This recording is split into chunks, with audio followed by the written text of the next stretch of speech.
Hi hello నమస్తే. నేను మీ కట్టా కార్తీక్. తెలంగాణ రైతులందరికీ కూడా ఎకరాలతో సంబంధం లేకుండా రైతు భరోసా ఈ వారంలో పడబోతుందా? మీ మొబైల్స్ ట్వింగ్ ట్వింగ్ ట్వింగ్ అని మీ మొబైల్‌కి మెసేజ్‌లు రాబోతున్నాయా? ఎందుకైనా బెటర్ ఒకసారి చెక్ చేసుకుందాం. ఎందుకంటే జనవరి 26వ తారీఖు రేవంత్ రెడ్డి గారి సొంత నియోజకవర్గం కొడంగల్‌లో ఈ రైతు భరోసా కార్యక్రమాన్ని స్టార్ట్ చేశారు. నిజానికి కాంగ్రెస్ పార్టీ ఇచ్చినటువంటి హామీ ఏందంటే, మేము అధికారంలోకి వచ్చిన తర్వాత రూ. 15,000 రైతు భరోసా ఇస్తామనేది. అప్పుడు కేసీఆర్ కేవలం రూ. 10,000 రైతు బంధుగా ఇస్తుండేవారు. ఎకరానికి రూ. 10,000. దాన్ని రూ. 15,000కి పెంచుతామని కాంగ్రెస్ పార్టీ హామీ ఇచ్చింది. కానీ మొన్న జనవరి 26వ తారీఖు రైతు బంధుని రైతు భరోసాగా మార్చి ఓపెన్ చేస్తున్న క్రమంలో 12,000 మాత్రమే ఇవ్వగలుగుతున్నాం. ఎందుకంటే రాష్ట్రం దగ్గర బడ్జెట్ లేదు. రాష్ట్రం అప్పుల్లో ఉంది, ఇబ్బందుల్లో ఉంది. అందుకని 15,000 ఇవ్వలేకపోతున్నాం. 12,000 ఇస్తున్నాం అని చెప్పారు. సరే, రాష్ట్రం అర్థం చేసుకుంది. రైతులు అర్థం చేసుకున్నారు. ఈ 2,000 పెంచడం కోసం సంవత్సరమంతా రైతు బంధుగా ఇవ్వలేదు, రైతు భరోసాగా ఇవ్వలేదు. అంటే కేసీఆర్ ఇచ్చే 10,000 కూడా ఇవ్వకుండా ఆపారు కదా అనేటువంటిది రైతుల్లో ఉన్నటువంటి ఘోష. ఏదో భూములు సర్వే పేరుతోటి వ్యవసాయానికి పనికిరాని భూములకు కూడా రైతు బంధు వెళ్తుంది. సర్వే చేశాకే ఇస్తాము అని చెప్పేసి అప్పుడు రైతు బంధుని కాంగ్రెస్ పార్టీ ఆపేసింది.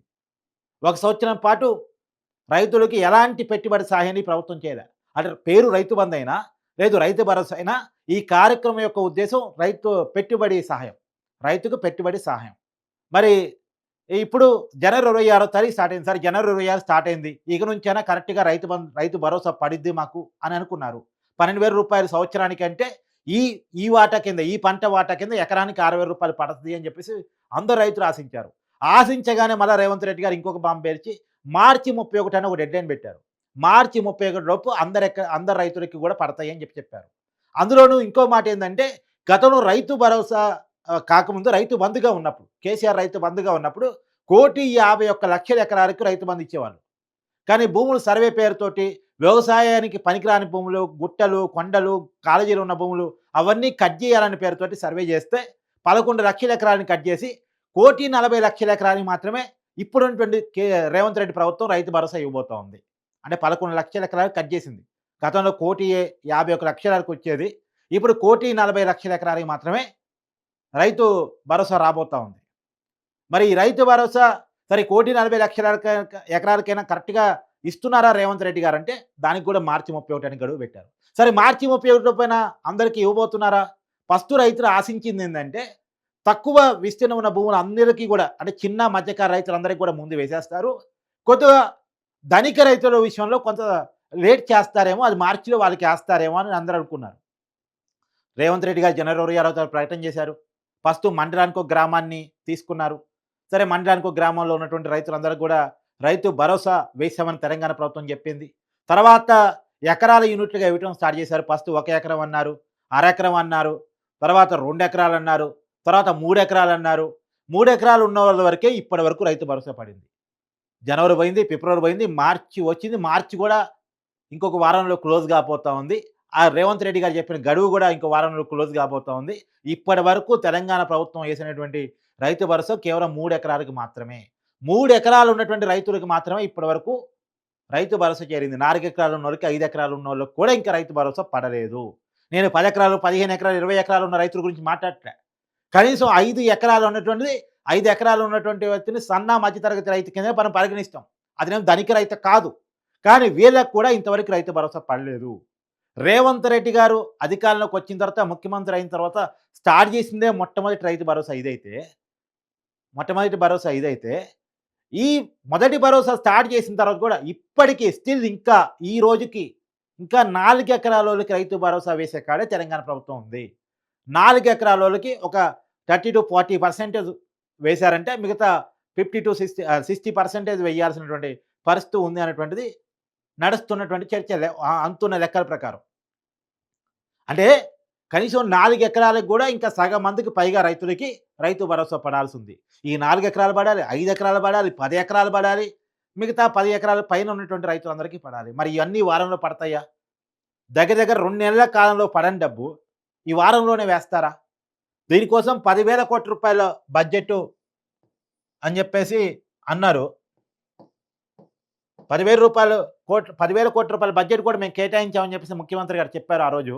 మరి ఎందుకు రూ. 10,000 కేటాయించినప్పుడు ఎందుకు ఒక ఎకరం ఏంటి? 2 ఎకరాలేంటి? 3 ఎకరాలేంటి? 4 ఎకరాలేంటి? 5 ఎకరాలేంటి? తొలి రోజే మీరు ప్రోగ్రామ్ స్టార్ట్ చేయంగానే ఒక 5 ఎకరాలు ఉన్నటువంటి వాళ్ళందరికీ ఇమ్మీడియేట్‌గా ఏసేయనని చెప్పొచ్చు గదా! తర్వాత 10 ఎకరాలనేది ఒక కేటగరీ తీసుకోవచ్చు గదా! తర్వాత 15 ఎకరాలు అనొచ్చు. తర్వాత 20 ఎకరాలు అనొచ్చు. వాళ్ళకి తర్వాత కొంత లేట్ అయినా సరే, వాళ్ళు కొంత ధనిక రైతులు కాబట్టి కొంత పెట్టుబడి సాయం పెట్టుకోగల పరిస్థితిలో ఉంటారు గదా! ఇది రైతులు రేవంత్ రెడ్డి గారిని వేస్తున్న ప్రశ్న. ఇప్పటి వరకు వెయ్యలేదు. ఇప్పటి వరకు కేవలం 4 ఎకరాల కాడు మాత్రమే ఉన్నారింకా. ఇంకా 4 ఎకరాల కాడే ఉన్నటువంటోళ్ళు మిగతా రైతులందరికీ కూడా దాదాపు 70% మంది రైతులకి ఎకరాలకి ఇంకా రైతు బంధు పడాల్సుంది. కేవలం 30% క్లోజ్ అయింది. 30% మాత్రం క్లోజ్ అయింది. 70% కేవలం ఈ వారంలో ఏస్తారా? 2 నెలల కాలంలో కేవలం 30% మంది రైతులకే రైతు భరోసా ఇవ్వగలరా? 70% మంది రైతులకి ఇంకా రైతు భరోసా రాలేదు గాబట్టి, ఈ వారం రోజుల్లో 70% మంది రైతులకి రైతు భరోసా ఏసే అవకాశం ఉందా? ఇది పెద్ద క్వెషన్ మార్క్‌గా ఉంది. మరి రైతు భరోసా మార్చి 31 రాకపోతే, ఈ తర్వాత మిగతా వస్తా? రాదా? రేవంత్ రెడ్డి గారు చెప్పిన గడువు అయిపోయింది మార్చి 31. తర్వాత రైతు భరోసా వేస్తారా? వేయరా? మిగిలిపోయిన రైతులకి? ఇదో పెద్ద క్వెషన్ మార్క్‌గా మిగిలిపోయినటువంటి ప్రశ్న. మామూలుగా అయితే ప్రభుత్వం చెప్పేది అందరి రైతులకి రైతు భరోసా ఏస్తామని చెప్తది. నేనెందుకు కానీ అనుమానం వ్యక్తం చేస్తున్నా అంటే, రైతు బంధు విషయంలో కూడా అదే చెప్పింది. కానీ ఇప్పటికి రైతు బంధు కానటువంటి వాళ్ళు చాలామందున్నారు. టెక్నికల్ కారణాలంటారు, అదంటారు, ఇదంటారు. 2,00,000 పైన ఉన్నటువంటి డబ్బులు కట్టేస్తే వాళ్ళకి చేస్తామని చెప్పేసి స్వయంగా ముఖ్యమంత్రి రేవంత్ రెడ్డి గారు చెప్పారు. వాళ్ళు చేయలేదు. కాబట్టి రైతు బంధు విషయంలో అలా జరిగింది కాబట్టి, అప్పుడు ఆగస్టు 15, 2024 డెడ్‌లైన్ అనుకోని, ఆ డెడ్‌లైన్ ముగిసిన తర్వాత పట్టడం మానేసేయి కాబట్టి, ఇంతవరకి చాలా మందికి రైతు బంధు పడలేదు కాబట్టి, రైతు భరోసా విషయంలో కూడా ఒక అనుమానం. ఇక్కడ ఎకరానికి 6,000 మార్చి 31 పడగలిగితే ఓకే. పడకపోతే ఏప్రిల్ 1 నుంచి పడిద్దా? పడదా? ఇక ఏప్రిల్ ఫుల్ కావటమేనా రైతులు? ఈ అనుమానం మాత్రం చాలా మందిలో ఉంది. సరే ప్రభుత్వం అయితే చెప్తుంది ఖచ్చితంగా రైతు భరోసా ఇచ్చి తీరతామని చెప్తుంది.